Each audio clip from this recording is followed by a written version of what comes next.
And I'd like to introduce our guest speaker, Vanessa Smith, who is well known to the Friends of McNabs Island. She is a member of the Friends of McNabs.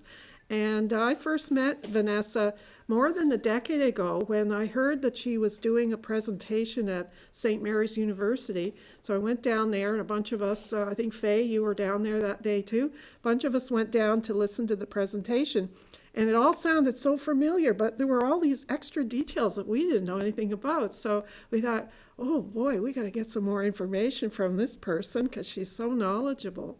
So Vanessa's background is quite varied. She's very artistic. She has a degree in fine arts. I don't know what your specialty was.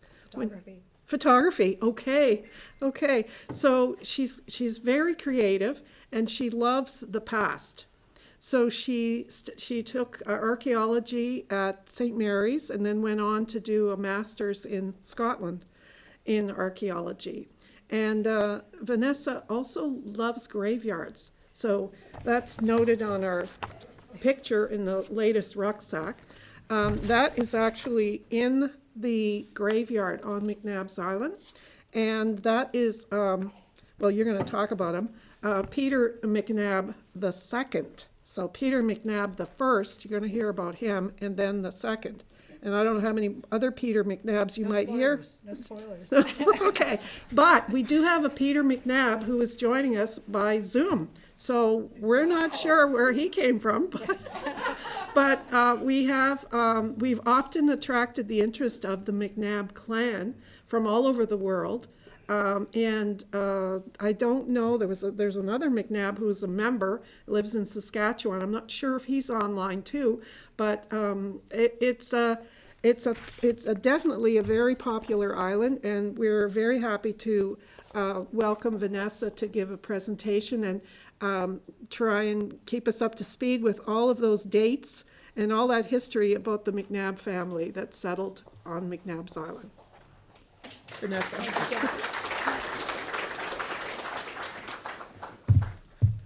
All right. There's definitely a lot of Peter McNabs. Stay tuned.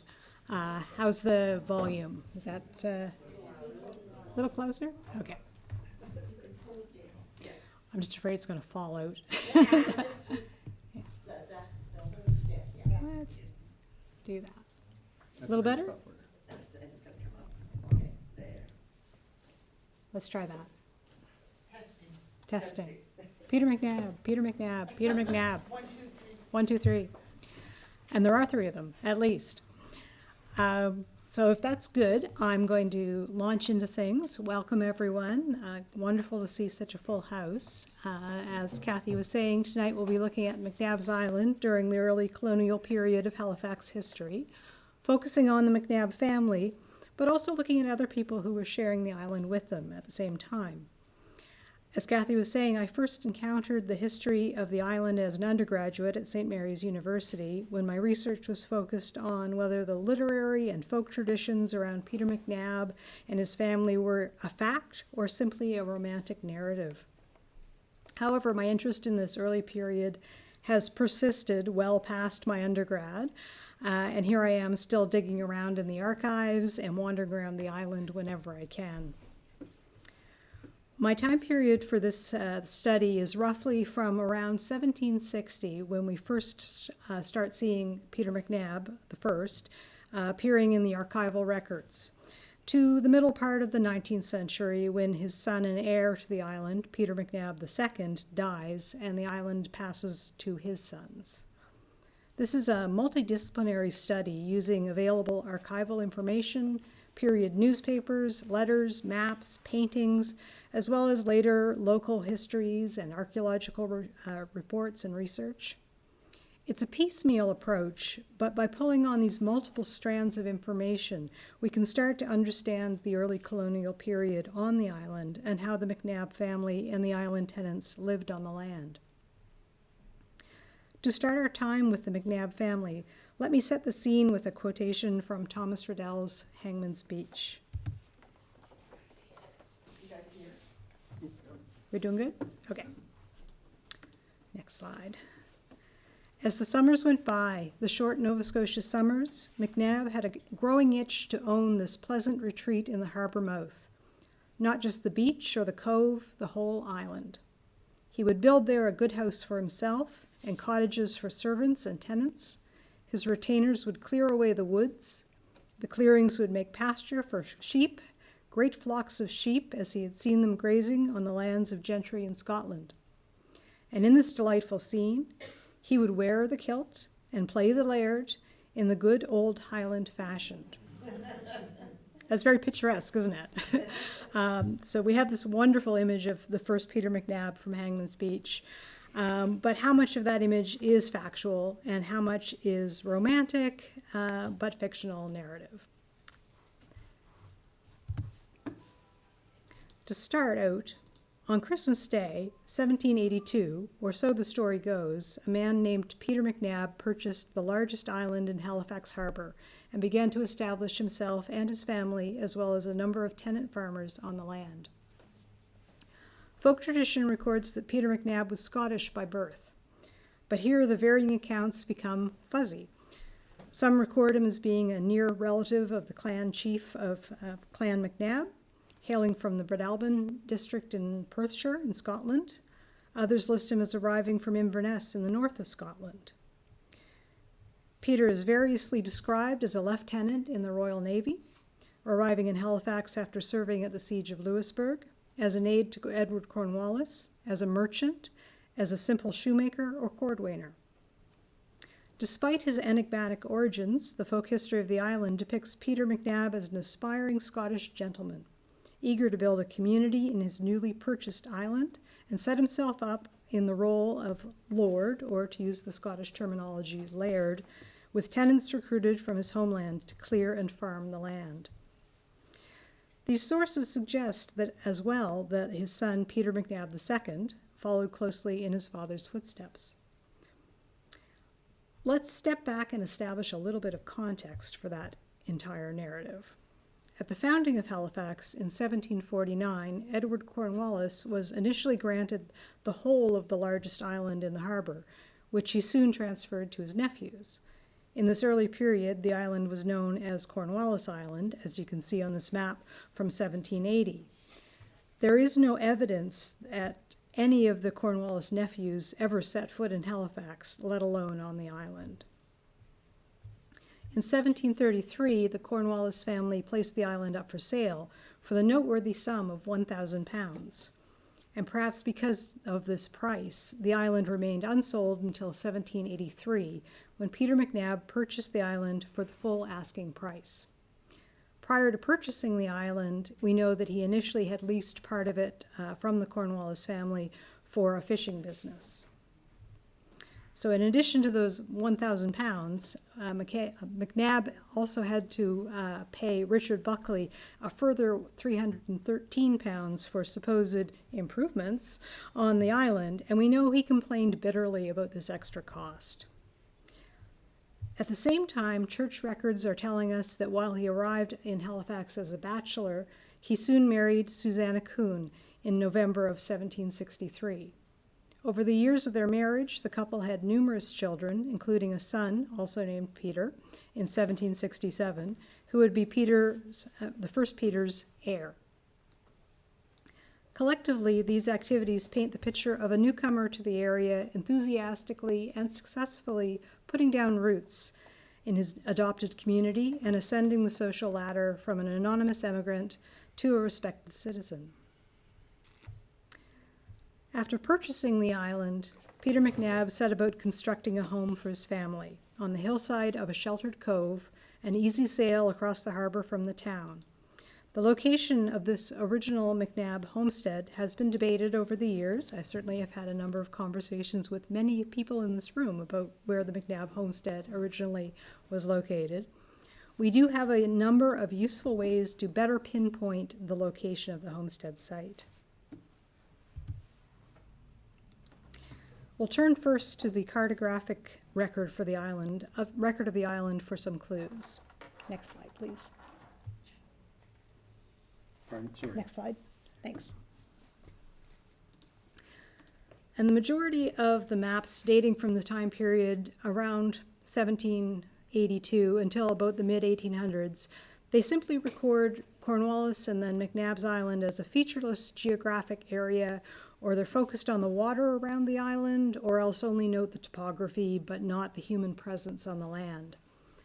Fortunately, there are a handful of maps from the period that do depict the locations of various structures, roads and pathways, fields and field boundaries, orchards, and other constructed features, giving us a broad sense of how the island was used. And just a quick note on maps. When you're thinking about maps in general, this one specifically and maps in general, I want you to keep in mind that they are made for a purpose. They're not a neutral document, and I encourage you to always consider what the map maker is showing and what they're not showing, and who they're naming and who they're not naming on a map.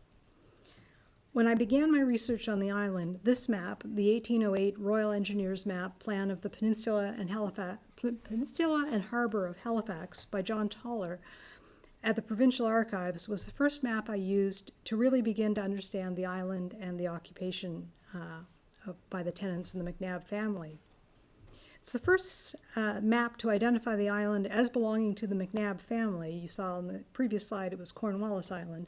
It's McNab's Island on this map. But curiously, the map maker fails to label the original McNab homestead. So this is an inset from that main map that shows the structures around the cove where the homestead is meant to be. But the map maker does fail to label the original McNab homestead on this map, although it does show those structures. So this is a little bit odd.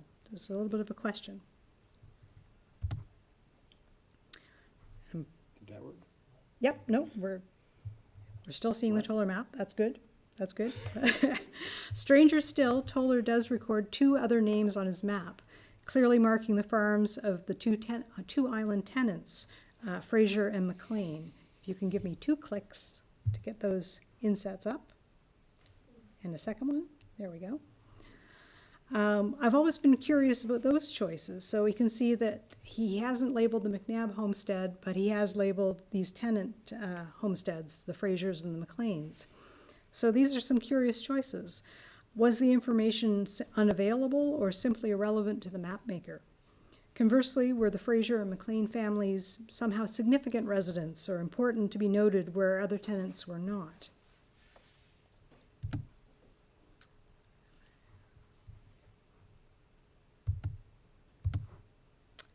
And then we're on to, thank you. Fortunately, there have been some new developments that shed some light on these questions. Recently, Will Flanagan at St. Mary's University located another pair of 1808 Royal Engineers maps at Library and Archives Canada, also by Toller, including this one that does label the same cluster of buildings in McNab's Cove with the McNab family name. Give me a little click there. Did it work?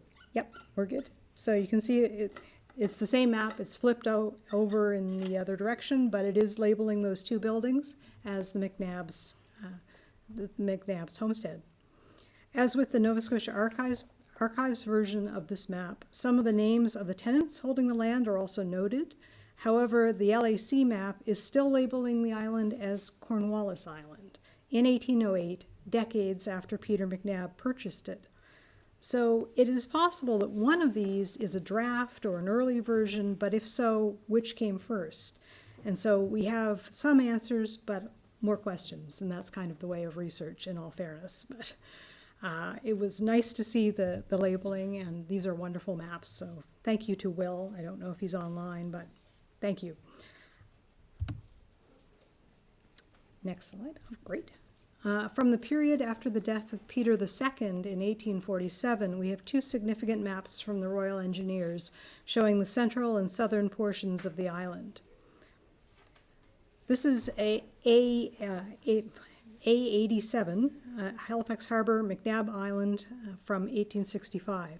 It's a large map which shows the southern part of the island in a fair bit of detail, but like the Toller map, only includes a limited amount of information on the island's occupants. A lot of topography, for sure, but not a lot of information on the island's residents.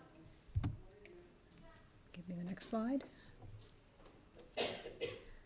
So in this detail of that very large map, again, we're seeing the area around the McNabs Cove, where you see structures that are marked as farm, and you'll also see, for the first time, a wharf structure in the cove area.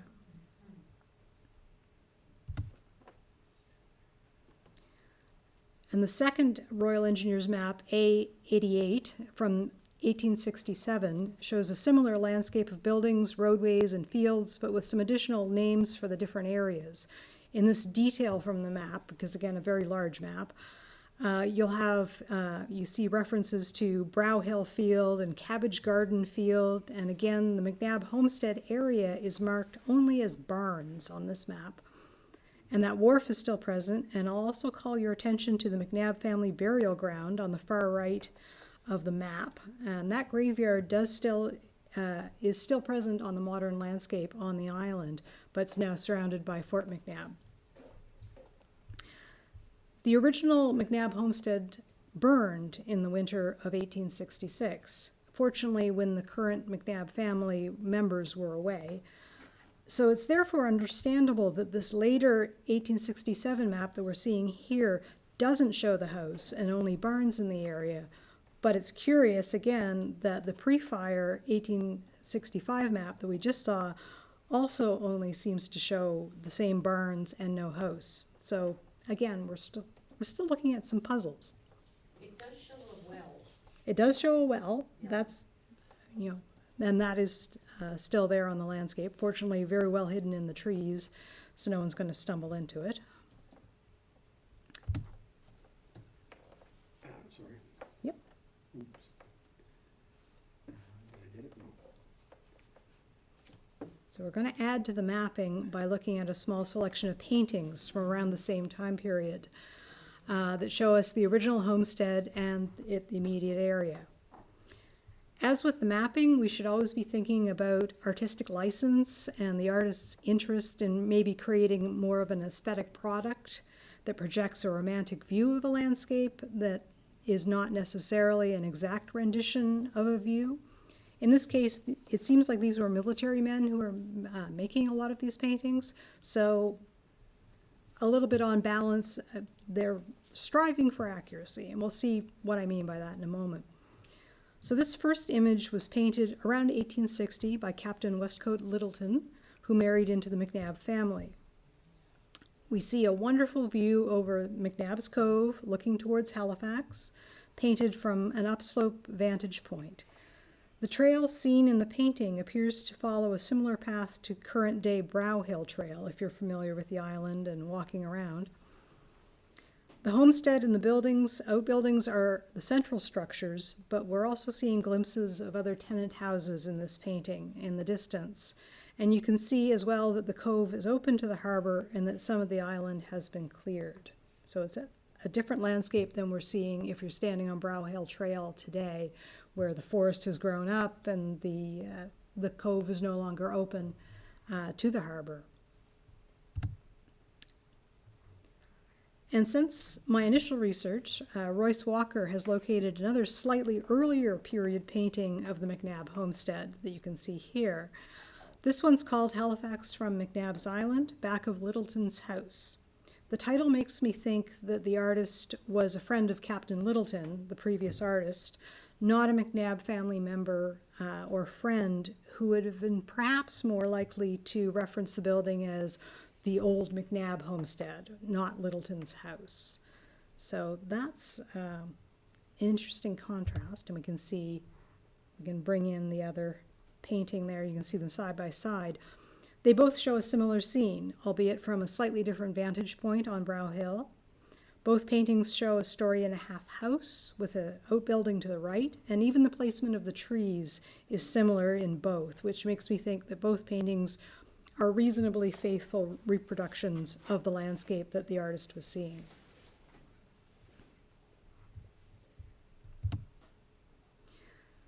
And this last painting from 1850 also gives us a sense of the landscape around McNab's Cove, this time from closer to the shoreline and that wharf that we were seeing in the maps. You can see it in this painting. Again, we're looking north across the sheltered cove, with the main harbor being to the left of the scene, as well as different types of boats in the water. We're also seeing one of the island's few horses standing on the wharf. We have some useful archival sources, as well as the maps and the paintings that help us picture how the McNabs were living. There's a newspaper advertisement from 1849 when Peter II's heirs were attempting to sell the island.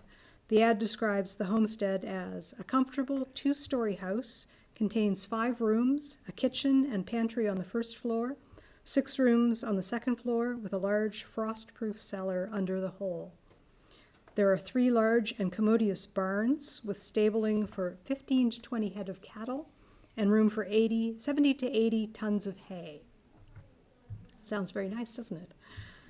We also have a wonderful family letter from Margaret Castle's cook, a McNab descendant, to her niece Chelsea. And I should say there is some debate on the identity of the letter writer, but if it is Margaret Castle's cook, she was Peter I's great-great-granddaughter. She describes a long, low stone house with a large drawing room and spacious pantry at the head of the cove by the old willow trees. The letter goes on to recount deep-set windows, shallow mantelpieces, doors and banisters made out of mahogany, white-paneled walls and ceiling moldings, and in this she's describing the house as it was in Peter II's time and later, until it burned. And finally, we have some archaeological information to tell us about life on the island. Archaeologically speaking, the island is a challenging landscape that has been extensively overwritten by successive occupants and owners, including significant presence from the military, particularly around Fort McNab near the original homestead site. So it tends to, those layers obscure the earlier period in the area. Archaeological work has primarily been a general 2004 survey of the island after Hurricane Juan, as well as some more targeted projects in advance of trail work and other development. And while the homestead and buildings are no longer visible on the landscape, there are still references to this period of the island's history remaining, if you're looking for them. Walking around the homestead area, we still find the stream flowing into the cove that was shown on the maps, the willow trees that are referenced in the letter to Chelsea, as well as mentioned in Thomas Riddell's research notes, possibly a cleared area of shoreline where that dock was located. There are apple trees in the area that strongly suggest a domestic site, not a military site. And tree throws still have broken pieces of glass and brick and ceramic in them when they're coming up. That also points to a domestic rather than military presence in the vicinity. I should explain, a tree throw is when a tree falls over and the roots are coming up and bringing up the soil from deeper levels. So when trees fall in the vicinity of the McNab homestead site, we're still seeing in the roots and in the soil bits of glass and ceramic that we can date to this early period. And perhaps most importantly, there are still significant stone foundations where the various maps were showing barn structures. Those are still visible on the landscape. Before I move on from the paintings and the maps and the archival sources, I'm going to give the final word on the homestead to the family letter to Chelsea. And so this letter writer, after describing the wonderful house that was there, she says, "The McNab family brought together under their roof on the happiest of terms priests and parsons and all conditions of men, the official people of the day, the sailors and soldiers stationed at Halifax, among them the old Queen's father, the Duke of Kent." That's an interesting party to have at your house.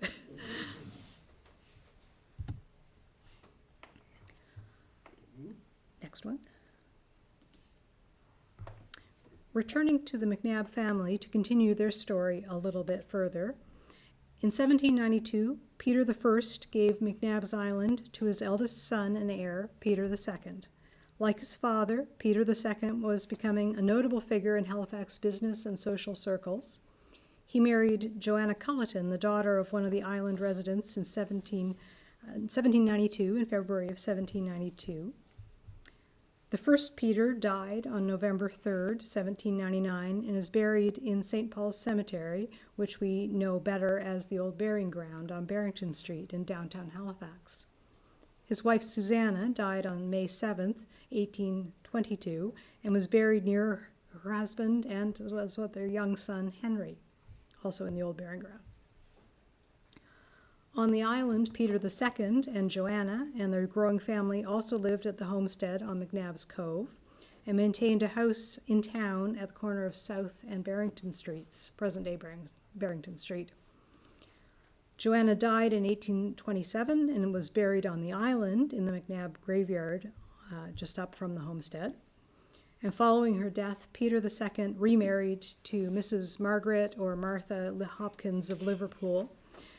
When Peter II himself died on June 1st of 1847, he too was buried in the McNab graveyard on the island, and the island itself passed to his sons, James, and can we predict what his other son is called? Hands up, who thinks it's Peter? Yeah, it's Peter. His sons, James and Peter III. At this point in the early history, Peter II's children and then their grandchildren are beginning to portion off the island and build their own houses in the north and the central sections of the island. And the southern portion was sold off to the British military to construct Fort McNab. But that's a little bit of an encapsulation of the McNab family history as I was following it. Of course, there's more after that, but this period is my primary research. Moving on to the island tenants, as well as the generations. Next slide, please. Thank you. Got it? Okay. As well as the generations of the McNab family on the island, there were also the various tenants who were occupying the landscape along with them. And the tenants also tell us about life on the island at this period, but they appear somewhat less frequently in the official documents of the period, and they can be harder to trace. We do have information from census records, birth, marriage, and death registrations when they exist, mapping, and many of the tenants are mentioned in the castle's cook letter as well. Some important points about the tenants. Based on the folk tradition about Peter I, the tenants should be primarily Scottish immigrants, newly arrived in service to Peter McNab and Peter II and their flocks of sheep.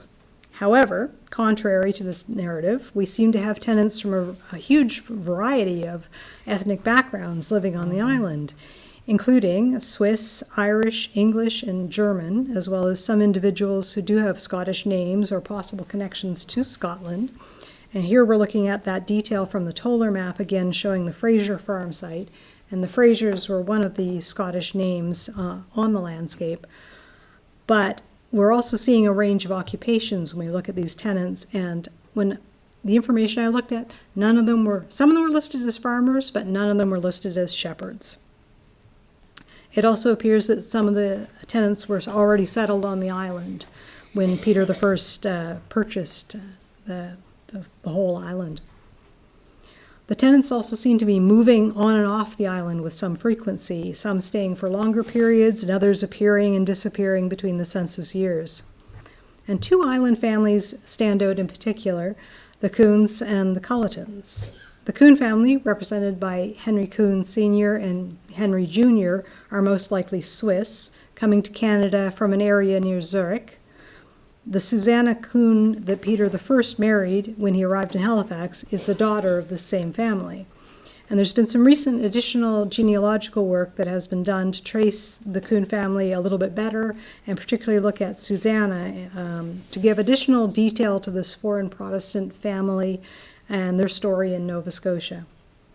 The Coons occupied farms in the north of the island near areas that are currently identified as the Trainer Farm. And again, in this case, Trainer is one of the later tenant names, but it's the cluster of buildings above the Fraser Farm in this map.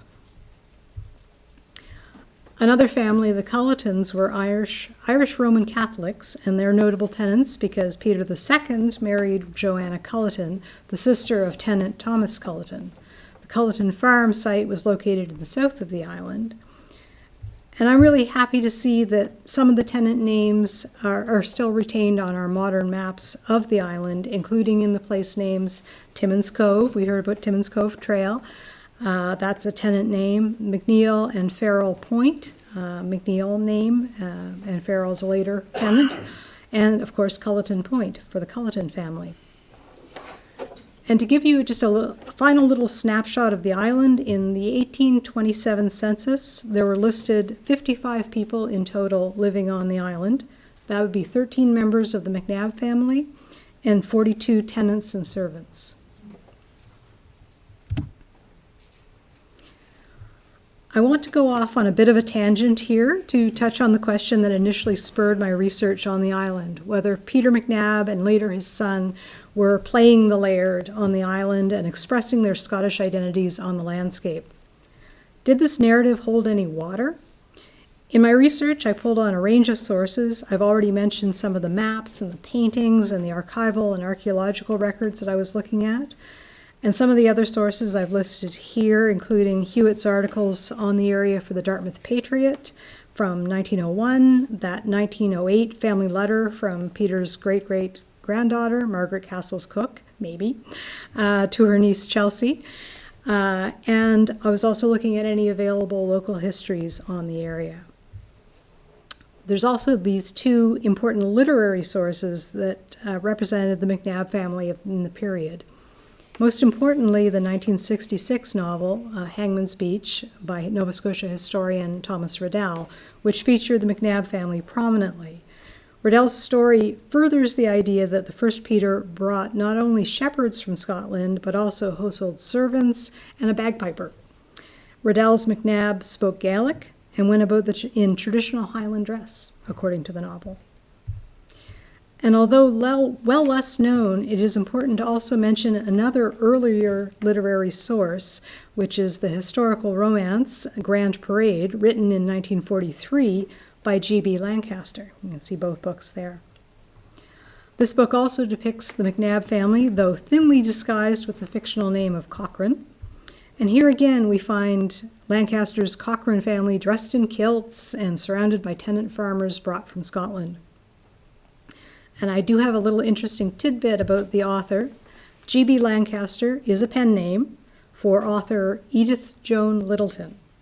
Littleton is the daughter of Westcote McNab Littleton and a descendant of the McNabs through the intermarriage of the McNab and Littleton lines. So did anyone recognize the Littleton name when I was saying it right now?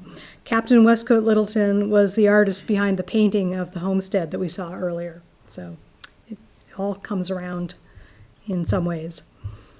Another important source was a series of letters written by one Robert McNab to James Colquhoun regarding young Peter II, and more on this in a second. As I was looking at these sources, I was considering the question, what does playing the laird look like on the ground? How much of it is an accurate depiction of the McNab family, and how much is just a good story? So, spoiler alert, the short answer is no. Peter McNab and Peter II were not intentionally recreating the romantic Highland vision of laird and tenant shepherds, as we were hearing about in that very first quotation I was using from Hangman's Beach. However, what I did find there were hints of a more subtle Scottish identity for both men. After all, the fact remains that the first Peter McNab was born and raised in Highland Scotland. It also seems that Peter sent his son to spend a portion of his formative years in the same area of Scotland with his McNab relatives. The Castles Cook letter makes specific reference to the Halifax McNabs' connection to the Scottish McNabs, based in Perthshire, particularly with the Old Laird and Clan Chief. As well, both father and son participated in the North British Society, a fraternal organization for Scots and their sons. The Society's focus was specifically supporting newly arrived immigrants from Scotland and creating community for Scottish citizens of the town.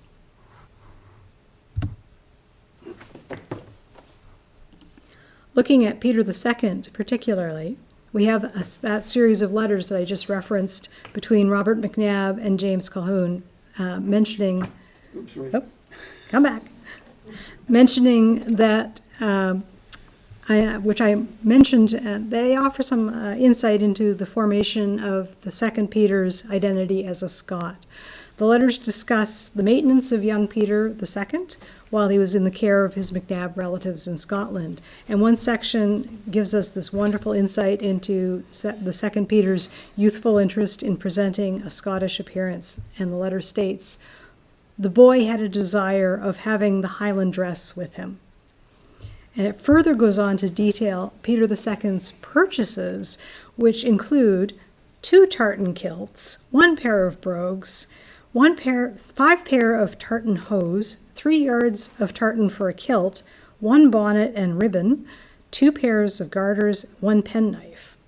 And this final entries could be describing a Balmoral bonnet or a Glengarry style of hat, the sock flashes, and the skindoo, the black knife that's worn in the sock traditionally. So this account shows us that young Peter was acquiring all of this Highland dress. I mean, can you imagine it? He's got quite a wardrobe there. He was acquiring it in 1778. And this was during a time when the Disarming Act in Great Britain, set in place after the failed Jacobite Rising, forbade anyone not in military service from wearing Highland dress.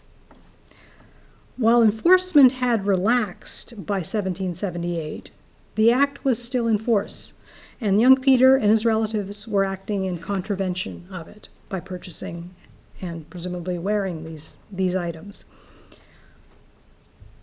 So while neither McNab seems to have been specifically playing the laird, I believe it can be said that for both men, Scottishness was an important component of their overall identities. And that's my tangent into identity and Scottishness and Peter II's shopping list.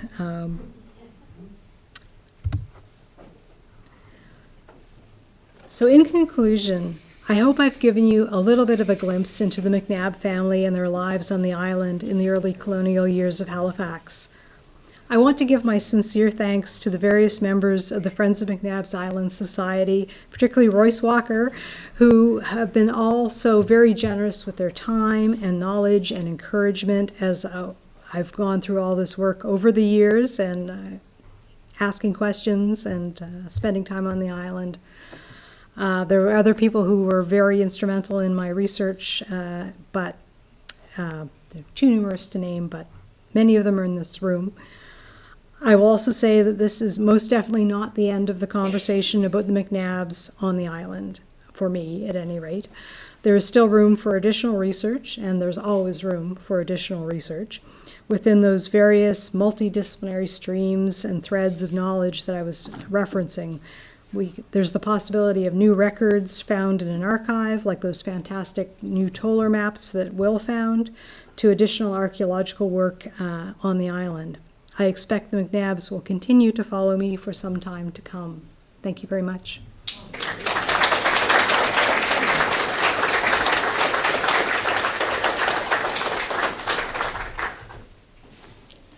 I will entertain questions, but... Oh. Vanessa, would there have been military records, like at what point was there military records there? Because that's also something to be gleaned. Yes, asking about the presence of military records. Because they were coming in at the later period, when I started researching and I was cutting off my research because it was an undergrad and I had to stop somewhere, I was cutting it around sort of the mid-1800s when the second Peter dies and the island starts being sold off by his sons to the military. So there is, there's the potential for a lot of military records as Fort McNab is then developed around the homestead site, around the graveyard. I have not delved into that too much, other than, yes, more research. There's always room for more research, but definitely the military do keep good records, so, They sure do. yeah.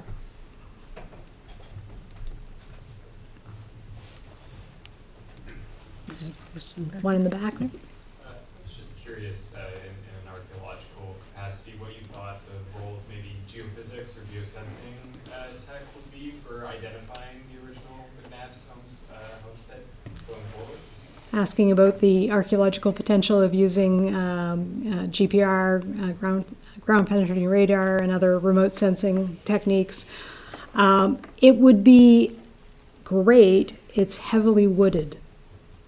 So to do GPR, it's almost that you can pull it on a sled, but it's like a lawnmower sized instrument that you have to travel in a grid. So if there's a tree, you can't go through the tree. So GPR works really wonderfully for open areas.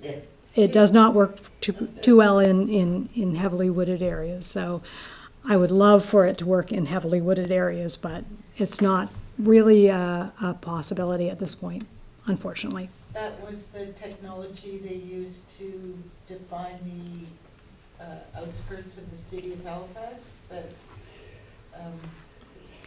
somebody was actively doing a few years ago. They have been using that technology around Halifax. You'll hear Jonathan Fowler's name quite often related to that. He's the remote sensing guru in Halifax, and but yes, he's been using it again on open areas of ground where you can move these instruments successfully and get the results that you are interested in seeing. Are there descendants of the McNabs still in the community, do you know, in the area? Yes and no. I mean, there's who knows that we have asking about the descendants of the McNab family, and I have not again where I was cutting off my research in the mid 1800s. I wasn't doing as much genealogical work, but Friends of McNabs Island have really done a lot of genealogical work since then to try and tease that out, and we have a number of people who are, they're not McNabs, but they're related into the family, so.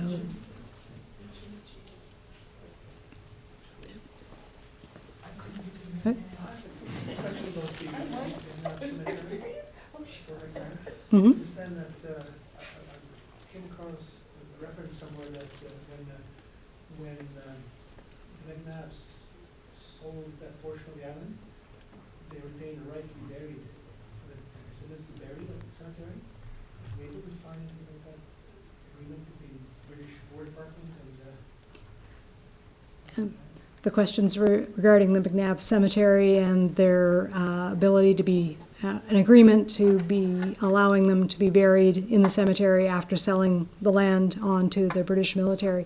And that definitely does seem to be the case. There are, there's McNabs in there from the time period after the sale went through.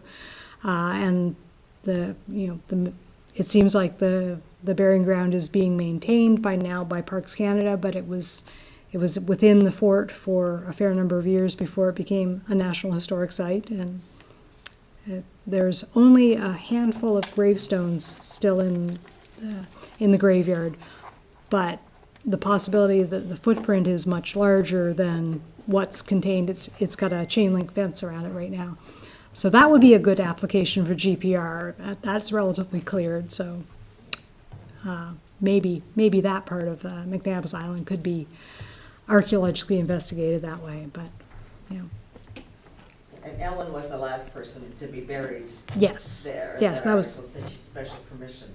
okay. But So do we have anybody there on Zoom, Mike, that throw any lots of people on questions? Zoom? Yeah, but is anybody asking questions or would like to ask a question? Questions?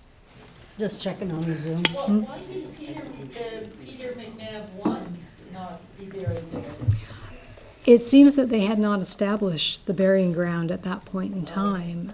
It only shows up on those later maps, so Peter II and his wife and some of their relatives and some of their children and later relatives. That seems to be the time period where it was established, because in that we have those two Royal Engineers maps, one from 1865 and one from 1867. It shows up on 1867, but not on 1865. So it seems like that was maybe the time period when they were starting to establish it. So, yeah.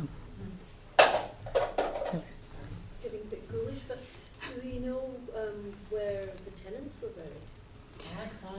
Do we know where the tenants were buried? Well, some of them are in the McNab family graveyard.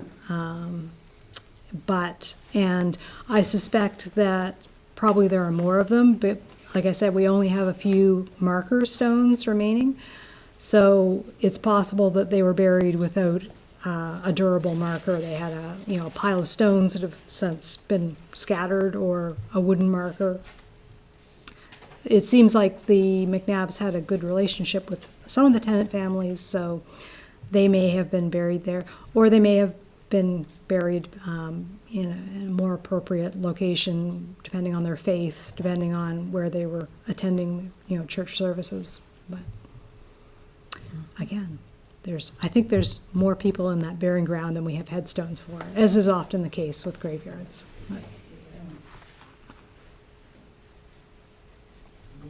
So any more questions from anybody?